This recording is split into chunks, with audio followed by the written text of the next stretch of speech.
Okay, let's take a look at problem 10.6. A projectile is fired at an angle of 35 degrees with respect to the ground and is fired with a velocity of 100 feet per second. That's the initial velocity. And it asks you to find all these parameters over to the side, like how long it was in the air, how high did it go, etc. First thing you want to do is figure out what the x component of the initial velocity is. The way that you find that is v naught x is equal to v naught times the cosine of the angle between the velocity vector and the horizontal. So that's 35 degrees here, that's 100 feet right there. Give the answer 3 significant figures up there. To find the y component of the initial velocity, it's the sine of that angle, 35 degrees, times 100 feet per second. The acceleration in the x direction is 0 because we're looking at a problem that is a projectile motion and there's no forces acting in the x direction. So that's why the acceleration in the x direction is 0. And the acceleration in the y direction, let's see, it's in feet per second, so let's say negative 32.2 feet per second squared. To figure out how long the object was in the air, we'll have to come up with a few equations to find this one, and that one. So d is the distance from there to there. That's the x displacement. And h is the height right there. And t is the time that it was in the air. Let's just write down all the equations and then figure out where we need to go from here. So v in the x direction is equal to v naught x plus axt. And Vy is equal to V naught y plus Ayt. Let's look for some zeros, and this one's going to be 0. That'll help us out. And that's about all we have here. And then the other equations are x equals x naught plus V naught xt plus 1/2 axt squared. These are the equations from the first page. You also have y is equal to y naught plus v naught yt plus 1/2 ayt squared.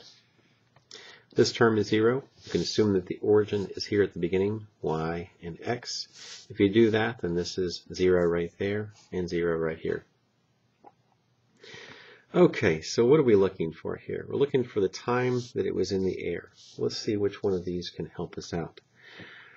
Well, what we can do is play this, use this trick for projectile motion that says that the y component of the velocity is 0 at the top of its trajectory. So the velocity looks like this when on the way up, and then right here it's simply horizontal, and here is the way down, and then like that. So the y component of the velocity is 0 at the top. So what we can do is say at the top. Dot, dot, dot, and use this one right here.